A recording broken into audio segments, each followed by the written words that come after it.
हमारे पास कितना emergency fund होना चाहिए, ये एक फाइनेंशियल प्लानिंग का बहुत ही इंपॉर्टेंट कंपोनेंट होता है। लोग अक्सर इसका वन लाइनर आंसर देते हैं, 6 महीने की सैलरी रख लो और आपका इमरजेंसी फंड प्लानिंग हो गई, जो कि मेरे हिसाब से लिटिल बिट गलत है।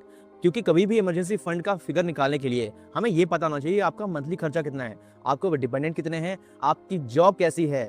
और इसी चीज को वन टैब में निकालने के लिए मैंने डिजाइन किया है आपके लिए एक emergency fund calculator. So without wasting time अपनी स्क्रीन पे चलते हैं। देखो, इस कैलकुलेटर से आप विद इन 10 सेकंड में अपने इमरजेंसी फंड को निकाल सकते हो। सबसे पहले आपसे ये पूछेगा कि मंथली हाउस होल्ड एक्सपेंसेस कितने हैं। जैसे मैं सपोज करो आपने 50,000 का आपके मंथली एक्सपेंसेस हैं।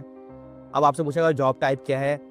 अब इस बारे में मैंने कम से कम आपको 5 अलग अलग ऑप्शन दिए हैं। इसमें ऑलमोस्ट सारे एरियाज कवर हो जाते हैं। लेट्स से आप स्टेबल जॉब है आपकी, सैलरीड पर्सन, पर वेरिएबल भी हो सकता है, सेल्फ एम्प्लॉयड हैं, बिजनेस ओनर हैं, फ्रीलांसर हैं, सभी के लिए रिक्वायरमेंट अलग अलग है। जैसे सपोज करो सैलरीड पर्सन है पर स्टेबल इनकम है आपकी, तो 6 मंथ बोल रहा है। अगर मैं इसको चेंज कर दूंगा और सेल्फ एम्प्लॉयड बजाऊंगा तो ये चेंज होकर 9 मंथ हो जाएगा, और अगर चेंज करेंगे तो हम ऑन बिजनेस में 12 मंथ का जाएगा। ठीक है।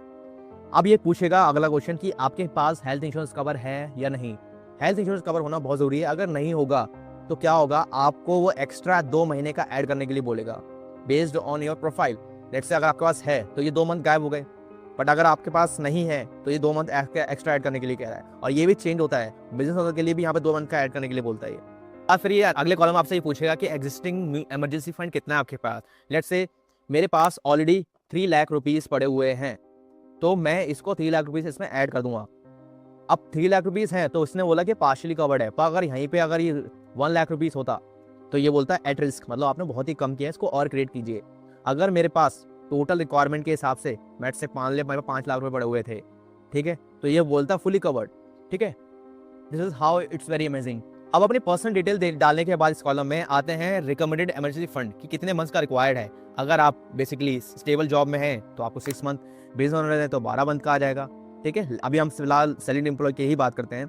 अगर आपके 5 डिपेंडेंट्स हैं, आप डिपेंडेंट्स यहाँ पे डाल सकते हो। लेट्स से आपकी फैमिली में बस आप और आपकी वाइफ और 2 बच्चे हैं, तो आप यहाँ पे सिर्फ और 3 डालिए, क्योंकि आप अर्निंग मेंबर हैं। अगर आपकी वाइफ भी काम करते हैं तो 2 ही डिपेंडेंट होंगे आपके। ठीक है, अगर आपके पास 2 फादर और मदर दोनों मिला के 2 लोग और डिपेंडेंट, तो आप 4 डालिए, अगर वाइफ और आप दोनों जॉब करते हैं तो। अब देखो होता क्या है कि डिपेंडेंट आपके 4 हैं, तो उसने क्या करा, डिपेंडेंट के 2 मंथ्स का ऐड और कर दिया। अगर यहाँ पे मेरे सिर्फ 1 होता डिपेंडेंट तो यहाँ पे 0 जाता है, ये उतने में कवर हो जाएगा। 2 पे ये 1 बोल देता है। ठीक है, उसके बाद हेल्थ इंश्योरेंस का एडजस्टमेंट मैंने बताया था आपको। अगर हेल्थ इंश्योरेंस है तो आप यस पे करोगे तो ये 0 जाएगा, अगर नो करोगे तो 2 मंथ का एक्स्ट्रा ऐड करने के लिए बोलेगा।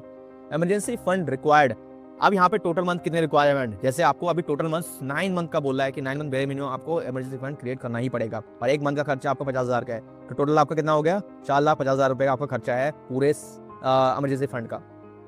तो पूरा रिक्वायरमेंट कितना है टोटल 9 मंथ में, 4,50,000 रुपए। अब क्योंकि आपके पास ऑलरेडी 5 लाख रुपए हैं तो इमरजेंसी गैप बता रहा है 0 है, कि आप फुल्ली कवर्ड हैं, कोई रिक्वायरमेंट नहीं हो और एफर्ट लगाने की। लेट्स से अगर आपके पास सिर्फ यहाँ पे 2 लाख रुपए होते तो क्या बोलता है कि भैया 2.5 लाख रुपए कम पड़ रहे हैं, आप एट रिस्क हो, आप और पैसे ऐड करिए। और अगर बेयर मिनिमम कितना, 2.5 लाख रुपए और ऐड करना पड़ेगा इस फंड में, और इस फंड को क्रिएट करने के लिए मंथली सेव करना पड़ेगा, ये भी मैंने बताया आपको इस वाले कॉलम में।